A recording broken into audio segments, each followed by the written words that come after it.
Good morning, students. I hope you all have gone through the first video of this chapter, Introduction to Insurance, and in that video we have discussed about the importance, objectives and the purpose of the insurance. Okay, now our next topic is types of insurance. There are two kinds of insurance. One is life insurance and the other is general insurance. Life insurance क्या होता है? जब एक person अपनी life से related insurance policy लेता है उसको कहते हैं हम लाइफ इंश्योरेंस. और नॉन लाइफ इंश्योरेंस क्या होता है? जब एक पर्सन अदर देन लाइफ किसी और पर्पज़ के लिए अगर इंश्योरेंस पॉलिसी लेता है तो उसको कहते हैं हम जनरल इंश्योरेंस या फिर नॉन लाइफ इंश्योरेंस. ओके, अब फर्स्टली हम डिस्कस करेंगे लाइफ इंश्योरेंस के बारे में और उसके टाइप्स, एंड देन उसके बाद में हम डिस्कस करेंगे नॉन लाइफ इंश्योरेंस और उसके टाइप्स. ठीक है, सो लाइफ इंश्योरेंस क्या है? लाइफ इंश्योरेंस से रिलेटेड हम ऑलरेडी डिस्कस कर चुके हैं इसकी कंप्लीट हिस्ट्री, बट यहाँ पर स्पेसिफिकली एक चीज़ मेंशन करना ज़रूरी है कि लाइफ इंश्योरेंस में जो अमाउंट पे की जाती है इंश्योर्ड पर्सन को, वो कब की जाती है? At the time of maturity. Means जब जितने टाइम पीरियड के लिए इंश्योरेंस पॉलिसी ली थी, अगर वो टाइम पीरियड एक्सपायर हो जाता है या तो तब दे दी जाती है या फिर एट द रेगुलर इंटरवल्स. ठीक है, और या फिर on the date of death, या फिर जब पर्सन की डेथ हो जाती है तब. ठीक है, अब there are different kinds of life insurance types. First is the whole life policy. Whole life policy जैसा कि नाम बता रहा है कि जहाँ पर जो इंश्योर्ड पर्सन है उसको through out the life time premium पे करना पड़ता है पॉलिसी के लिए. ठीक है, और जो अमाउंट होगी वो कब दी जाती है उसको? Only on the death of the insured person, यानी कि जिस पर्सन ने इंश्योरेंस पॉलिसी ली है जब उसकी डेथ हो जाती है तभी वो अमाउंट मिलती है. किसको मिलेगी? उसके नॉमिनी को मिलती है. ठीक है,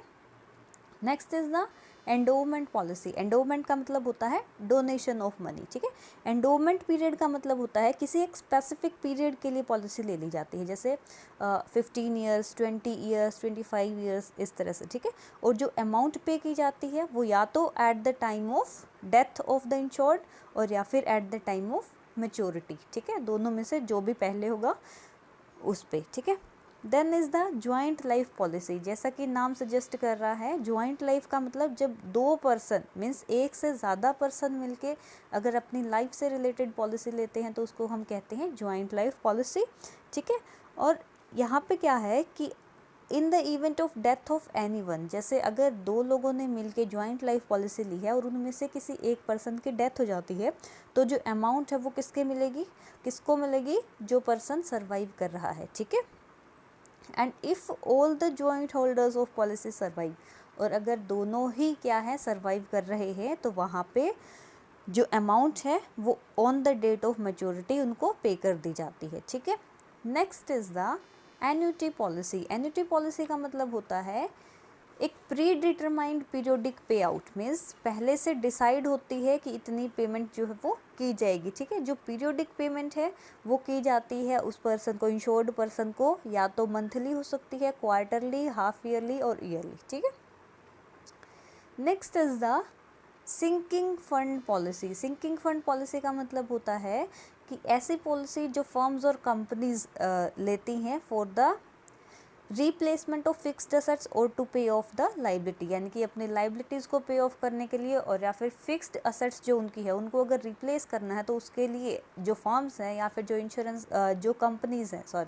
तो वो क्या करती हैं? इंश्योरेंस पॉलिसी ले लेती हैं. ठीक है, next is the group insurance policy. Group insurance policy का मतलब होता है कि एक ही पॉलिसी ली जाती है फॉर द होल ग्रुप. ठीक है, जैसे कि अगर कंपनी अपने जो मेंबर्स हैं, अपने जो एम्प्लॉयज़ हैं उनके लिए अगर ले ले पॉलिसी, या फिर एक एसोसिएशन है वो अपने मेंबर्स के लिए एक पॉलिसी ले ले. ठीक है, only one policy is issued in the name of the group, यानी कि सिर्फ एक ही पॉलिसी इशू की जाती है पूरे ग्रुप के नाम. ठीक है, उसको बोलते हैं group insurance policy.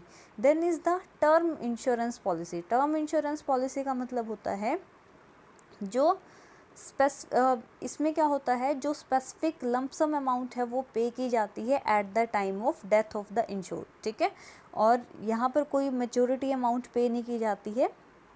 Next is the money back plans. Money back plans के अंदर क्या होता है कि जो फुल अमाउंट है फुल अमाउंट जो भी है वो पे की जाती है, प्लस जो बोनस है वो पे किया जाता है। Periodic payments of partial survival benefits is paid, means suppose कि एक पर्सन है, उसने अगर अपनी लाइफ से रिलेटेड पॉलिसी ली है, तो यहाँ पे क्या होगा कि जब तक वो सर्वाइव कर रहा है तब तक तो उसको दी जाएगी, और उसके बाद में लंप सम अमाउंट दे दी जाती है। अगर उसकी डेथ हो जाती है तो ठीक है, किसको दी जाएगी? उसके नॉमिनी को। ओके, प्लस जो बोनस है वो। देन जनरल इंश्योरेंस के बारे में हम ऑलरेडी डिस्कस कर चुके हैं, कंप्लीट हिस्ट्री हमने इसकी पढ़ी थी। सो जनरल इंश्योरेंस क्या है? जहाँ पर एक पर्सन अदर देन लाइफ किसी और पर्पज़ के लिए अगर इंश्योरेंस पॉलिसी लेता है तो उसे हम कहते हैं जनरल इंश्योरेंस। ठीक है, अब यहाँ पर इसके अलग अलग टाइप्स हम डिस्कस करेंगे। सबसे पहले है मोटर इंश्योरेंस। मोटर इंश्योरेंस का मतलब है जब एक पर्सन अपने व्हीकल का इंश्योरेंस करवाता है, ठीक है, फिर चाहे वो व्हीकल अपने उसके पर्सनल यूज़ के लिए हो या फिर वो अपने बिजनेस में उसे यूज़ कर रहा हो। ठीक है, और यहाँ पर जो इंश्योरेंस कंपनी अमाउंट पे करेगी वो 3 सिचुएशन में करेगी। इन केस कि अगर वो व्हीकल चोरी हो जाए, और या फिर एक्सीडेंट की वजह से उसकी जो असेसरीज़ हैं वो ख़राब हो जाए, या व्हीकल डैमेज हो जाए। ठीक है, या फिर एक्सीडेंट की वजह से पर्सन की डेथ हो जाए, या फिर जो ड्राइवर है उसकी डेथ हो जाए, या फिर पैसेंजर की डेथ हो जाए, या फिर उनको चोट लग जाए। ठीक है, या फिर एक्सीडेंट की वजह से इंश्योर्ड पर्सन को किसी थर्ड पार्टी को कोई अमाउंट पे करनी पड़ जाए। ठीक है, तो इन 3 केसेस में इंश्योरेंस कंपनी लॉस को कवर करेगी। ठीक है, next is the fire insurance. जब एक पर्सन अपने गुड्स और प्रॉपर्टी का इंश्योरेंस करवाता है, क्योंकि उसे डर होता है कि कहीं उसका जो गुड्स है या जो उसकी प्रॉपर्टी है वो आग लगने से ख़राब ना हो जाए, डैमेज ना हो जाए। ठीक है, तो आग की वजह से जो भी लॉस होगा उसको कवर करने के लिए जो इंश्योरेंस करवाया जाता है वो होता है fire insurance.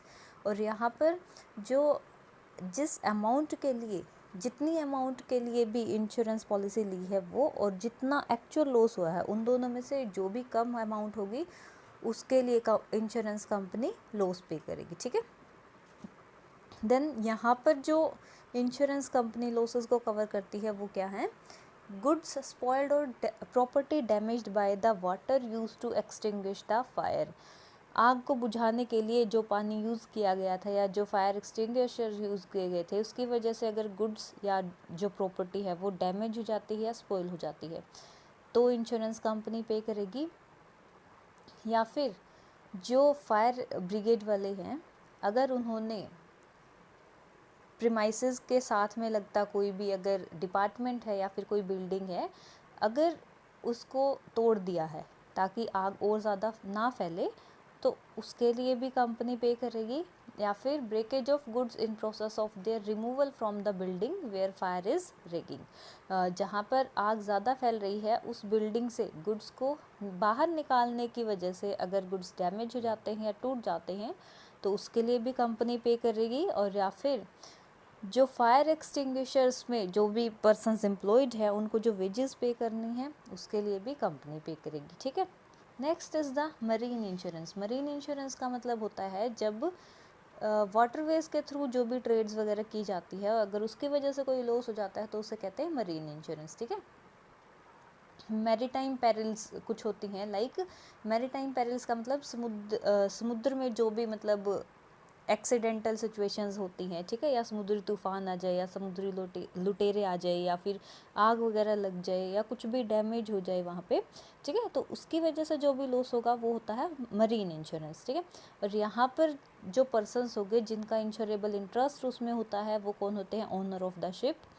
Owner of cargo, और मास्टर या crew member of the ship, या फिर जो ट्रस्टी है holding any property in the trust. Okay, next is the engineering insurance. Engineering insurance का मतलब होता है जब कंस्ट्रक्शन रिलेटेड जो भी एक्टिविटीज़ होते हैं या फिर जो इरेक्शन प्रोजेक्ट्स होते हैं, स्टील इंडस्ट्रीज़ में जो इरेक्शन प्रोजेक्ट्स होते हैं, मीन्स जहाँ पे स्टील के कंपोनेंट्स को मर्ज किया जाता है। ठीक है, तो ऐसे इरेक्शन प्रोजेक्ट्स या फिर जो कॉन्ट्रैक्टर का प्लांट या फिर मशीनरी है या जो उसके इलेक्ट्रॉनिक इक्विपमेंट्स हैं उनसे रिलेटेड जो भी पॉलिसी ली जाती है उसको कहते हैं इंजीनियरिंग इंश्योरेंस। ठीक है, नेक्स्ट इज़ द अब है कुछ मिसलेनियस इंश्योरेंस। मिसलेनियस यानी कि इनके अलावा कुछ और भी कॉन्ट्रैक्ट्स होते हैं, कुछ और भी इंश्योरेंस कॉन्ट्रैक्ट्स होते हैं, like health insurance. Health insurance में क्या होता है हेल्थ इंश्योरेंस कवर करता है वो लॉसेस जो मतलब किसी पर्सन की इलनेस या फिर इंजरी से रिलेटेड होते हैं। मीन्स अगर कोई पर्सन किसी बड़ी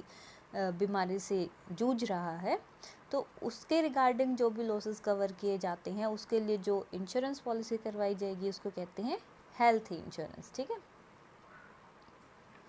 next is the fidelity insurance. Fidelity insurance का मतलब होता है that is related to faithfulness और द लॉयल्टी। ठीक है। मीन्स कोई भी अगर एम्प्लॉयर है वो अपने एम्प्लॉय की वजह से, मीन्स एक एम्प्लॉयर अगर अपने एम्प्लॉय पे बहुत ज़्यादा ट्रस्ट करता है और उसका एम्प्लॉय उसे धोखा दे, ठीक है, चीट करे, मीन्स उसके रिगार्डिंग लॉयल ना रही, ठीक है, तो उस केस में जो एम्प्लॉयर को लॉस होगा उसके लिए इंश्योरेंस करवाया जाता है तो उसे कहते हैं फिडिलिटी इंश्योरेंस।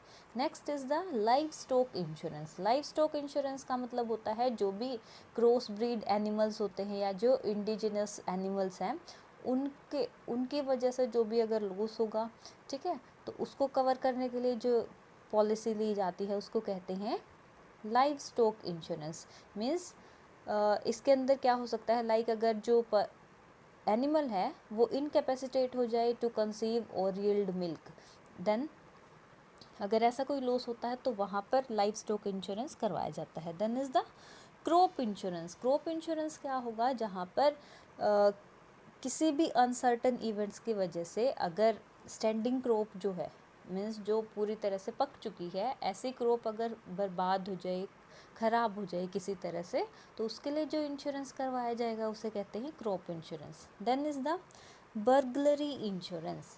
बर्गलरी इंश्योरेंस का मतलब होता है whose property is expose to risk of burglary can get insured himself of burglary insurance. Means एक पर्सन को अगर किसी चोरी वगैरह का, डकैती का अगर डर है या उसको लगता है कि कोई घर का दरवाज़ा तोड़ के अंदर आकर उसका सामान चोरी करके ले जाएगा, तो ऐसे सिचुएशन के लिए जो पर्सन इंश्योरेंस करवाएगा तो उसे कहते हैं बर्गलरी इंश्योरेंस। ठीक है। फिर एक होता है क्रेडिट इंश्योरेंस। क्रेडिट इंश्योरेंस क्या होता है, जो बिजनेसमैन होते हैं वो प्रोटेक्शन चाहते हैं रिगार्डिंग देयर बैड डेट्स, ठीक है, और या फिर जो अपने उनके डेटर्स हैं अगर वो पेमेंट नहीं करते हैं टाइम पर तो उसके लिए भी प्रोटेक्शन चाहते हैं। तो जब वो ऐसे सिचुएशन के लिए इंश्योरेंस करवाएंगे उसे कहते हैं credit insurance. Then is the travel insurance. Travel insurance means when a person is going for a tour या फिर किसी ट्रिप पे जा रहा है या ट्रैवलिंग के टाइम पे अगर कोई भी इंजरी हो जाती है या कोई भी रिस्क होता है, उससे रिलेटेड जो भी रिस्क है उनके लिए जो इंश्योरेंस करवाया जाएगा उसको कहते हैं travel insurance. Workman compensation insurance. Workman compensation insurance का मतलब होता है जब एक एम्प्लॉयर अपने एम्प्लॉय को कंपनसेशन प्रोवाइड करता है इन केस कि जब वो पर्सन, मीन्स एम्प्लॉय अगर ऑर्गेनाइजेशन में काम कर रहा है और उसकी वजह से इंजरी हो जाए, उसको कोई चोट लग जाए, तो उसके लिए जो कंपनसेशन प्रोवाइड किया जाता है वो होता है workman compensation insurance. Okay. Insurance as a security tool. Insurance क्या करता है, जो भी लाइफ रिलेटेड या फिर प्रॉपर्टी रिलेटेड जो भी रिस्क होता है उसको मिनिमाइज़ करता है, इसीलिए इसको as a security tool consider किया जाता है। अब हर एक जो पर्सन होता है उसे अपने स्टैंडर्ड ऑफ लिविंग को मेंटेन करके रखने का पूरा पूरा राइट होता है, ठीक है, और ये जो स्टैंडर्ड ऑफ लिविंग का जो क्राइटेरिया है वो कंट्री की गवर्नमेंट को देखना चाहिए कि मतलब हर एक जो सिटीज़न है कंट्री का वो एक स्टैंडर्ड जो है उसका मेंटेन रहे, ठीक है। लेकिन जस्ट लाइक इंडिया, इंडिया क्या है, एक डेवलपिंग कंट्री है, इसीलिए यहाँ की जो गवर्नमेंट है उसके लिए पॉसिबल नहीं है कि हर एक सिटीज़न के लिए वो सोशल सिक्योरिटी प्रोवाइड करे, ठीक है। इसीलिए क्या है, कुछ लोग तो इंश्योरेंस करवा लेते हैं और उसके अलावा कुछ और स्कीम्स भी हैं जो गवर्नमेंट टाइम टू टाइम पे क्या करती है, लॉन्च करती है, जिसके थ्रू लोगों को सोशल सिक्योरिटी मिलती है या फिर वो सेफ़ फील करते हैं और उनका स्टैंडर्ड ऑफ लिविंग क्या होता है, इम्प्रूव होता है। तो वो क्या कुछ स्कीम्स हैं, फर्स्ट है इसमें वर्कमैन कंपनसेशन एक्ट 1923। ये जो एक्ट है ये स्पेशली लेबर वेलफेयर के लिए बनाया गया है। इसमें क्या है कि जो एम्प्लॉयर है वो अपने एम्प्लॉयज़ को कंपनसेशन प्रोवाइड करता है एट द टाइम कि अगर जो एम्प्लॉय है वो काम करते हुए किसी तरह से अगर उसको चोट लग जाती है या फिर वो डिसेबल हो जाता है, ठीक है, तो उसके लिए एम्प्लॉयर क्या करेगा, एम्प्लॉइज़ को कंपनसेशन प्रोवाइड करेगा, ठीक है। Next is the employ state insurance act 1948। Employ state insurance act कहता है कि this act was pass to provide the medical care to the workers and to their family members. ये जो act है ये क्या प्रोवाइड करता है, मेडिकल केयर फैसिलिटी प्रोवाइड करता है वर्कर्स को और उनके फैमिली मेम्बर्स को, ठीक है। ये जो फंड होता है एम्प्लॉय स्टेट इंश्योरेंस फंड, इसमें क्या है कि जो एम्प्लॉयर है, एम्प्लॉय है या फिर सेंट्रल गवर्नमेंट है और स्टेट गवर्नमेंट है, वो सभी इसमें कंट्रीब्यूट करते हैं कुछ अमाउंट, ठीक है, इस फंड के अंदर इन्वेस्ट करते हैं। और इस फंड में से क्या है, फिर डिस्पेंसरीज और हॉस्पिटल्स इस्टेब्लिश किए जाते हैं जो वर्कर्स को फ्री मेडिकल चेकअप और उनके जो फैमिली मेम्बर्स हैं उनके लिए फ्री मेडिकल चेकअप की फैसिलिटी प्रोवाइड करते हैं, okay. Next is the payment of gratuity act 1972। ये जो एक्ट है वो ग्रेच्युटी प्रोवाइड करता है at the time of resignation, death और disablement after his continuous service of 5 years. यानी कि अगर कोई भी पर्सन किसी ऑर्गेनाइजेशन में कंटिन्यूसली 5 साल तक काम करता है और उसके बाद अगर वो रिज़ाइन करता है या उसकी डेथ हो जाती है या वो डिसेबल हो जाता है, तो उस केस में उस पर्सन को ग्रेच्युटी दी जाती है, ठीक है। और अगर उस पर्सन की डेथ हो जाती है तो उस केस में उसके फैमिली मेम्बर्स को दी जाती है। मोटर व्हीकल अमेंडमेंट एक्ट 1988, इस एक्ट के अकॉर्डिंग क्या होता है कि अगर कोई पर्सन ऑन रोड जा रहा है और एक्सीडेंट की वजह से उसकी डेथ हो जाती है तो उसको 50,000 रुपीज़ की पेमेंट की जाती है। एंड इन केस कि अगर उसको सीरियस इंजरी हो जाती है तो वहाँ पे 25,000 रुपीज़ की पेमेंट की जाती है, फिर चाहे जो ओनर है या फिर जो ड्राइवर है उसका फॉल्ट हो या ना हो, ठीक है। और अगर कोई हिट एंड रन का केस है उसके लिए एक अलग से सोलेटियम फंड बनाया जाता है। हिट एंड रन का केस मतलब कि कोई भी जो पर्सन है वो जानबूझ के टक्कर मार के और भाग जाए, ठीक है, यानी कि ऐसा अगर कोई केस है तो उसके लिए अलग से सोलेटियम फंड बनाया जाता है और उसमें 25,000 होते हैं कि इन केस अगर पर्सन की डेथ हो जाती है तो, और अगर उसको सीरियस इंजरी हो जाती है तो 12,500 की पेमेंट की जाती है, ठीक है। Next is the public liability act 1991। Public liability act जो है वो कहता है कि अगर कोई भी ऐसी कंपनी या इंडस्ट्री जो हैज़र्डियस सब्सटेंस बनाती है, ठीक है, तो उनको क्या है पेमेंट की जाती है। मीन्स वहाँ पर जो वर्कर्स काम कर रहे हैं उनको अगर काम करते हुए किसी तरह की कोई इंजरी हो जाती है तो उनको पेमेंट की जाएगी। वो किस एक्ट के अंदर होती है, public liability act 1991, okay.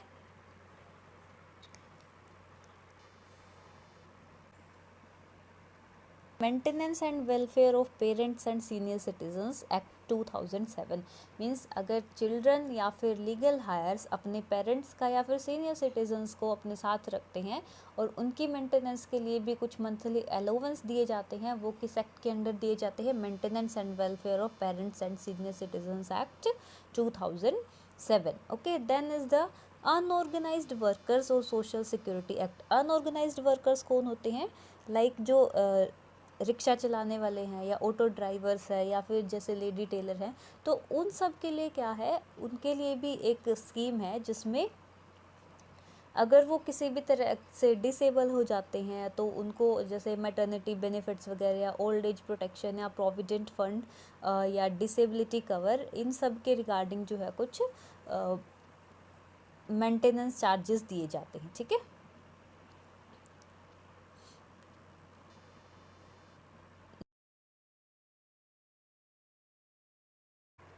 Now इसके अलावा गवर्नमेंट ऑफ इंडिया ने बहुत सारी नंबर ऑफ़ स्कीम्स भी लॉन्च की हैं, लेकिन मेन जो है वो ये 3 है।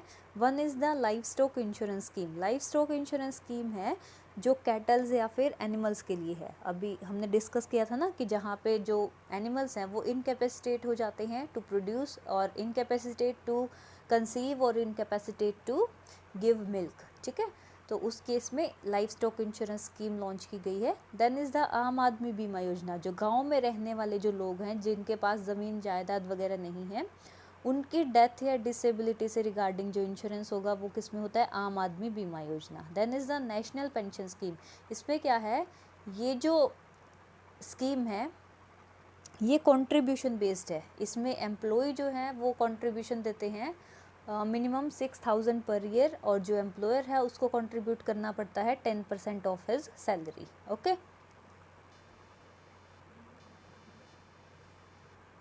देन इसके अलावा कुछ और सिक्योरिटी टूल्स हैं like social security, standard of living, economic independence.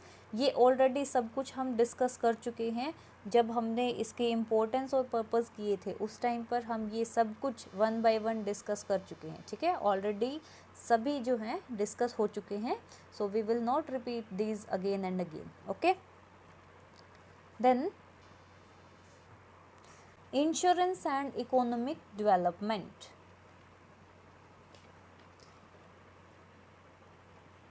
Insurance और इकोनॉमिक डेवलपमेंट क्या क्या रिलेशन है, क्योंकि इकोनॉमिक डेवलपमेंट जो है वो क्वांटिटेटिव एंड क्वालिटेटिव चेंजेस पर बेस्ड होता है। मीन्स किसी भी इकोनॉमी के अंदर जो भी क्वांटिटेटिव और क्वालिटेटिव चेंजेस होते हैं उसके बेस पे हम डिसाइड करते हैं कि इकोनॉमी की ग्रोथ हो रही है या नहीं हो रही है। ठीक है, जो मेजर ऑब्जेक्टिव होते हैं इकोनॉमिक डेवलपमेंट के, like creation of job, wealth growth and restructuring of an economy. ठीक है, and improving the quality of life. तो एज पर इंश्योरेंस भी तो यही चीज़ें प्रोवाइड करता है ना, कि मतलब क्रिएशन ऑफ जॉब प्रोवाइड करता है, बिकॉज ये क्या है, एक सर्विस सेक्टर है। ठीक है, तो एम्प्लॉयमेंट जनरेट करता है, देन फाइनेंशियल साउंडनेस को भी मेंटेन करके रखता है, और standard of living and improving the quality of life, तो ये सब इम्प्रूव करता है। इसी वजह से इंश्योरेंस को एज एन इंश्योरेंस और इकोनॉमिक डेवलपमेंट को एक साथ कंसिडर किया जाता है। And insurance industry promotes economic growth and structural developments through the following features. ठीक है, जो इंश्योरेंस इंडस्ट्रीज़ हैं वो इकोनॉमिक ग्रोथ को प्रमोट करती है इन फीचर्स के through. Now first is the improves financial soundness of the firms. जितनी भी बिजनेस ऑर्गेनाइजेशंस होती हैं, जो भी फर्म्स होती हैं, उन्हें अपने कंटिजेंट सिचुएशंस के लिए, जो फ्यूचर में होने वाली जो भी कंटिजेंसीज हैं, उनके लिए क्या करना पड़ता है, रिजर्व मेंटेन करके रखना पड़ता है। ठीक है, लेकिन अगर फर्म इंश्योर्ड है तो उसको ये सब जो फंड्स है वो मेंटेन करके रखने की ज़रूरत नहीं है, क्योंकि उसे पता है कि इन फ्यूचर अगर कोई भी लॉस होगा, कोई भी कंटीजेंसी अराइज होगी, तो वहाँ पर इंश्योरेंस कंपनी उनको कंपनसेट कर देगी। ठीक है, तो इस तरह से इंश्योरेंस कंपनीज उसके जो फाइनेंशियल पोजीशन है उसको सेम ऐसे ही मेंटेन करके रखती है जैसे लॉस से पहले थी। ठीक है, then is the fosters entrepreneurship and the encourage investment. Insurance companies जो हैं वो किसी भी पर्सन की एंटरप्रेन्योरियल जो स्किल्स हैं, उसकी जो एबिलिटी है, उसको इंक्रीज़ करती है। कैसे इंक्रीज़ करती है, क्योंकि जो एंटरप्रेन्योर्स होते हैं वो कभी कभी ऐसा होता है कि बिज़नेस स्टार्ट करने के डिसीज़न को स्किप कर देते हैं। क्यों स्किप कर देते हैं, क्योंकि बिज़नेस को स्टार्ट करने में बहुत सारा रिस्क होता है। ठीक है, और इंश्योरेंस कंपनी क्या करती है, उस रिस्क की गारंटी देती है, उसके अगेंस्ट क्या है, कंपनसेशन प्रोवाइड करती है। इसीलिए जो एंटरप्रेन्योर्स हैं उनका जो रिस्क है उसके रिगार्डिंग वो बिल्कुल टेंशन फ्री हो जाते हैं और अपना नया बिजनेस स्टार्ट कर सकते हैं। ठीक है, और इस वजह से एंटरप्रेन्योरियल स्किल्स जो है वो भी डेवलप होती है और इन्वेस्टमेंट भी इंक्रीज होती है। ठीक है, next is the releases pressure from the state funds. क्योंकि देखो कोई भी जो कंट्री की गवर्नमेंट है उसको क्या करना पड़ता है, जो वहाँ के रहने वाले जो भी सिटीजन्स हैं उनके लिए वेलफेयर स्कीम्स में अलग अलग जगह पे पैसा इन्वेस्ट करना पड़ता है। ठीक है, और उनके लिए वेलफेयर स्कीम्स लॉन्च करनी पड़ती है और कंट्रीब्यूट करना पड़ता है गवर्नमेंट को। लेकिन अगर लोगों ने इंश्योरेंस पॉलिसी ले रखी है तो बहुत से लोग जो हैं उनको फिर कोई भी मतलब वेलफेयर स्कीम्स की ज़रूरत नहीं है, तो उस केस में वहाँ पर जो गवर्नमेंट के एक्सपेंडिचर पे जो भी प्रेशर था, जो भी बर्डन होता है, वो क्या हो जाता है, कम हो जाता है। ठीक है, then is the financial intermediation and the mobilisation of savings. ये भी हम ऑलरेडी डिस्कस कर चुके हैं कि जो इंश्योरेंस कंपनीज होती हैं वो क्या करती है, एज अ फाइनेंशियल इंटरमीडियरी काम करती हैं। वो क्या करती है, पब्लिक से पैसा कलेक्ट करती है और फिर बड़ी बड़ी जो फर्म्स होती हैं उनको लोन प्रोवाइड करती है और उनकी लिक्विडिटी को मेंटेन करके रखती है और सिक्योरिटीज़ में इन्वेस्ट करती है और सेविंग्स को मोबिलाइज करती है। ठीक है, then is the promotion of sensible risk management. देखो जो इंश्योरेंस कंपनीज हैं वो अलग अलग टाइप्स के रिस्क के रिगार्डिंग अलग अलग प्रीमियम चार्ज करती है। अभी हमने डिफरेंट काइंड्स ऑफ रिस्क पढ़े, ठीक है, तो उन सब में क्या है, अलग अलग प्रीमियम होता है। तो लोगों को पता है कि किस तरह के रिस्क में कितना प्रीमियम हमें पे करना है, ठीक है, तो they can manage their risk according to their needs, ठीक है। Next is the foster stable consumption. Stable consumption कब होगा, जब लोगों का स्टैंडर्ड ऑफ लिविंग जो है सेम रहेगा, ठीक है। और स्टैंडर्ड ऑफ लिविंग कब सेम रहेगा, जब उनके पास रिसोर्सेज होंगे, और रिसोर्सेज भी तभी होंगे ना जब उनकी फाइनेंशियल साउंडनेस अच्छी होगी। और वो कैसे होती है, इंश्योरेंस कंपनीज की वजह से, ठीक है। और कंजप्शन की वजह से क्या होता है, देखो, क्योंकि कंजप्शन ही क्या है, इकोनॉमिक ग्रोथ में हेल्प करता है। तो कंजप्शन होगा तो उसकी वजह से डिमांड भी बढ़ेगी, और डिमांड होगी तभी प्रोडक्शन होगा, and then ultimately production leads to economic growth, okay.